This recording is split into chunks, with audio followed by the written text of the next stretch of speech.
All right, well, let's finish off the stream reacting to some of your comments. I'm sure you guys have been in top form once again, so let's see what you guys have been saying. All right, let's go. So, Nick the Hippie says so this was off the back of the window video. I said, other than Romero and Van der Ven coming back soon, in terms of the forward line, what's actually going to improve in the near future? And he goes, Romero and Van der Ven are your best forwards. Makes a good point there, I think. So maybe our forward line is set to improve in the next week or so. Absolutely. Good point. Got more goals in the team anyway. Demo0891 says, perhaps the organisers will realise they are a minority, and this is about the protest, and most Spurs fans are here to support the players on the pitch. The small number who boo and whinge all the time don't realise that they are actually cause the players to perform worse. You don't really know who to blame or what to moan at, so you pick one of three and keep rotating your blame, players, coaches and board. Time to look at yourselves. Do you give the best support when the chips are down? Well, the thing is, right, in terms of like... The chips are always down. In terms of like protest against the ownership, I think like, I know there were calls to sing Enoch out throughout the game, but I think the majority of protests have always been, you know, before the game or after the game. So I fully back the notion to completely support the team throughout the 90 minutes of football. Completely. And I think that's what the majority of Spurs fans do end up doing. Yeah. I think at the moment, yes, the blame definitely gets shared a lot, and there is a bit of a cyclical nature to the way we blame sometimes players, board, manager, whatever. But I think at the moment, right now, like, I think, yes, we complain a lot and we're whinging a lot, but look at what's happening. We're 14th in the league. We have one of the biggest revenues in the Premier League. We have two home wins this season. We have 4 in a calendar year, or it's getting beyond that now. So what? It's now 13 months. It's now 4 wins. We haven't won at home this month now. So it's now 4 home wins in 13 months. Like, in what way, for a club of Tottenham size, is this anywhere near acceptable? And like, why should it? So you're saying at this point we should be supporting even harder because we're so low that it needs our support to bring us back up. But we've tried that. We've been trying to support the team, and as I said, I think Tottenham are a patient bunch. We've been actually quite patient. Like we were trying to back Frank early in the season, but it just got to a point. Even now, we support the team. Like, the frustration's still boiled over. When we see something on the pitch, you know, when we see good play, it gets backed and we sing our hearts out. Yeah, exactly. So I don't think it's about the fans at all. And I disagree with that narrative. Bernagard 7599 says, Mbeumo, Wissa and Norgard were all linked to Spurs, played under Frank, who took credit for developing them. They would have been great fits for us. Mbeumo went to United, even though they had no European football. Norgard went to warm the bench at Arsenal. Wissa moved to Newcastle, so went to the northeast to join Newcastle. Why was Frank not able to convince any of them to join Spurs? He brought the coaching staff instead. By the way, Brentford is performing massively better, having lost their 3 best players, the manager, the coaching staff, which also dispels the narrative that Frank did an exceptional job at Brentford. His understudy is showing him big time. Enoch backed Frank, 7 new signings so far. 4 of them were in his starting 11 against Man City. That's an indisputable fact. He elected to leave Oda Berentel on the bench. He elected to sell Brennan. He sent Dane Scarlett and Vuskovic on loan. He could have done both. He could have done with both yesterday. We will be stronger when Kudus, Spence, Van der Ven, Kulu, Madders are back. Frank needs to start coaching, setting up the team and managing games. Shit or get off the pot, not a penny more. Yeah, I mean, it's hard. But is he saying, is that an excuse for not signing players? I don't. He says not a penny more. Is that about him spending to see Tottenham, or is that about? Well, Tottenham this guy doesn't want to see Thomas Frank banked anymore, because the more Thomas Frank players we bring in, he just doesn't want to see Thomas Frank at this football club. So there's no point giving Frank some more money. That's what he's saying. Do you think that has played a part in the window? Nah, I don't, because if it had played a part, then we wouldn't have sold Brennan Johnson, and we would have given him to the next manager to see if he likes him or not. So I think they were following Thomas Frank and backing and trying to back Thomas Frank. I don't believe that whatsoever. But if he is on thin ice, which we don't know if he is or not, but there's some reports that he is, then it makes sense that they wouldn't want to back him too heavily in terms of. So why sell Brennan Johnson? Because that's maybe it's a long-term sales strategy that everyone believed that maybe if we can get money for him, it's a good sell. I don't buy that, because Thomas Frank was the one that refused to play him. Yeah. So I think it was a Frank decision. Right, I understand that, but it might have been, Frank might have agreed with it, but also we know that he's a limited player, don't we? Like, we've seen enough of him now to know what kind of he offers. And look, don't get me wrong, in our situation right now, it's a horrible decision to sell him and not replace him. But my point is, as a long-term strategy in terms of building the squad, it's not a terrible thing to sell Brennan if you're going to upgrade on him, because I don't think anyone thinks that Brennan is probably maybe the future of what we want to do. I don't even think we do that too much at this football club anyway, buy players for specific managers. We always buy players, and good players will work under most managers. That's the reality. So we could have brought in players this summer, whether we're backing Frank or not. Yeah, agreed with that. Actually, yeah, I do agree with that. We should have focused more on club signings. MT Desire says, where was the protest? The fan base is also broken. Now the board doesn't take the fans seriously. You need to boycott these home games and show them that the fans are what makes up the club, not the board. Well, let's get it right. There's the fact that the attendances at the Tottenham Hotspur Stadium have been declining all season. So is that not a message in itself to the board? I read somewhere that someone on the 30 who was 30,000 on the waiting list for season ticket got offered one. Well, there you go. That should tell you everything that you need to know. So, like, the need and the want for tickets are getting less and less and less. You're never going to get, like, the majority of the season ticket holders. They breathe this football club. Going to games week in, week out is like their livelihood. It's their social kind of gatherings of the week. You know what I mean? So it's a very hard sell trying to tell people to stop going to games. Yeah, exactly. It's what they've, It's what they've lived and breathed their whole life. And so he's kind of saying, like, what if they boycott and then they never leave, so they're just never going to go to another game again? Exactly. It's tough to say that to fans when there's so much of football's built around community and being with people that you love and friends and whatever, and seeing the same faces every single game, and that's when people they work hard all week just to have that release. That's what I love about going to football the most. The social aspect of it, everyone's in it together, everyone feels the pain together, everyone feels the joy together. So many people that we know in and around Spurs go and see the same people every week, That's what I love most about it, the atmosphere, the camaraderie. That's what people don't want to leave behind. When we're shit, when we're good, it doesn't matter. We've still got each other. Doesn't matter? In that certain aspect. Of course it matters, but what I'm saying is, whether we're good or not, we're still going to show up. Yeah, exactly. SLK says, nothing big is like... So this is about our video, I think with Brian, or I was posturing maybe, is it hard to get deals done in the window? He said, nothing big is likely to happen in quotation marks, but Lookman went to Atletico, great left-wing option. Mateta was wanted by Palace. Juve wanted the useless Moani back, great option for us. Gallagher, Lookman, Mateta, Souza, that would have been a decent window. Yes, we would still have needed a centre-mid and centre-back on top of that, but at least we could have addressed our lack of goals. So would you have taken a window of Gallagher, Lookman, Mateta and Souza? Well, clearly not Mateta now. Yeah. I think obviously staying away Mateta seems like a good move. Lookman I would have taken. I don't know if I would have taken... I would have preferred a loan for Lookman. Did they sign him permanently? I think so, yeah. How much was it? Do we know? I can't remember how much it was. Lookman price.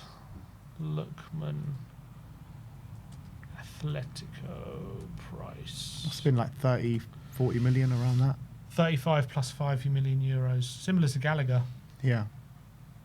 Okay. Not a terrible price. Yeah, I think at the end of the day, business can be done in January if you're willing to pay. Yes, you have to overpay because it's January. I get that. But we are in a desperate situation. We are desperate, and we have the money. We have the money to throw it around, so use that financial muscle. Like they keep selling us. Yeah. And as well, I also think there are deals to be done for maybe if you have good scouting, you can get deals done for good value if you have a good scouting network and good recruitment. And Bournemouth brought in Ryan. Exactly, we could have got him. I'm not saying he's the answer. I'm just saying those are the kind of deals we could do if we had some foresight. But we also don't have that in our locker either. And I know, but people also say it's hypocritical. You know, if Tottenham sign small, unknown players, you'll criticise them, and if Tottenham only go for the big names and not go for those players, you'll criticise them as well. Is that fair? Like, is that hypocritical to say we could have got some other smarter recruitments? Look, at the end of the day, everyone's going to criticise something. Everyone's got different opinions. What matters is you have your idea of where you want this club to go. You bring in the players that you think can suit the team. If the squad building's done correctly and they come in and do the business, it's going to be lauded. If they come in and they're not the right fit for the football club and they're terrible, and you bring in a box-to-box midfielder when you need a deep-lying playmaker, then obviously that's going to be criticised. But let's say we did say sign Ryan, would that have been criticised? It depends how he does. But initially, I think the initial criticism doesn't matter. What matters is what they do on the pitch. But do you think it would have happened? We would have been criticised initially for bringing another 19-year-old to solve our left-wing problem. I think some people would have criticised, some people would have liked it. That's just the nature of the beast. Would you have criticised it? Would I have criticised it? I mean, I was saying that I wanted someone to come in that is proven, but I've also spoken about Ryan quite positively, I think, on the Tottenham update. So I don't know. I would have waited to see how it went.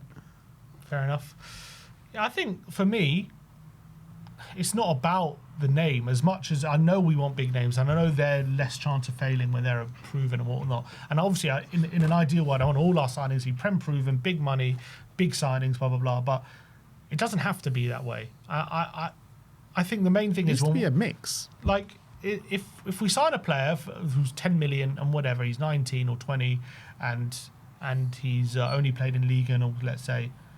Right, I understand there's going to be skepticism about that deal. But if your scouting is good enough, he's going to be good enough.